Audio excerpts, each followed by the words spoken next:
कि किस प्रकार से भारत में बाहरी आक्रमण होने लगे और तुर्क कैसे आए। बात अपन कर रहे 8वीं शताब्दी की।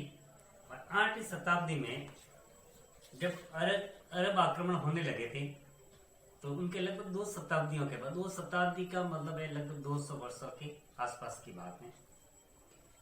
तो उस समय मुगलों ने आक्रमण करना शुरू कर लिया धीरे धीरे, वो भी भारत की ओर, क्योंकि भारत का तो वैसे नाम था। भारत का नाम लेते ये कहते थे कि यहाँ पर धन संपदा समृद्धि बहुत ही अधिक है, तो लोग हर कोई क्योंकि सुन चुके थे, तो वो आक्रमण करके ये लूटने के उद्देश्य से आए थे। उनका कोई मकसद भारत में शासन करना नहीं था। सबसे पहला जो आक्रमणकारी था, गजनी का शासक था, सुबुक्तगिन था, जिसने सबसे पहले भारत में आक्रमण किया। और 997 ईस्वी में वो शासक बना और बनने के बाद उसने अपनी सीमाओं का विस्तार किया। सीमाओं का विस्तार का मतलब राज्य का विस्तार किया। आसपास के जो राज्य की सीमा से जुड़े हुए प्रदेश थे उनको जीतना आरंभ किया।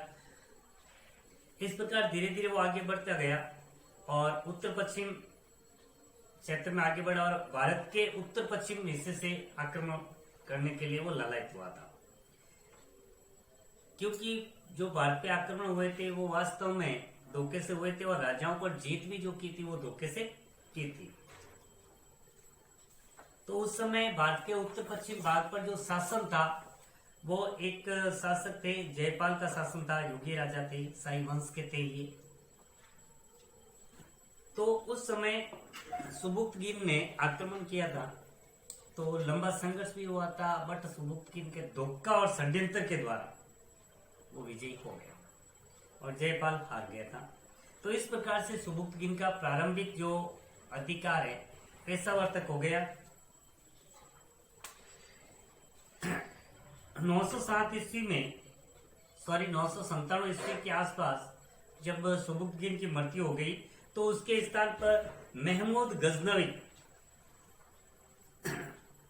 शासक बना था। हालांकि इसका नाम था इस्माइल। महमूद योग्य शासक था, बड़ा महत्वाकांक्षी था। वो सोचता था कि कहीं ये कुछ हासिल किया जाए और साम्राज्य विस्तार के लिए वो लंबी सोच वाला था, कूटनीतिज्ञ भी था वो। उसने भारत पर टोटल 17 बार आक्रमण किए, लेकिन कभी भी भारत पे शासन करने का उनका उद्देश्य नहीं था।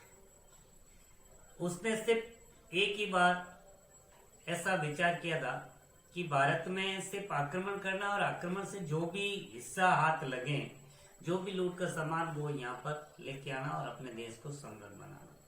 सोमनाथ मंदिर को 17 बार लूटा, 17 बार उनके ऊपर आक्रमण किए और सोमनाथ मंदिर में धन संपदा सोना बहुत अधिक था। इस प्रकार से भारत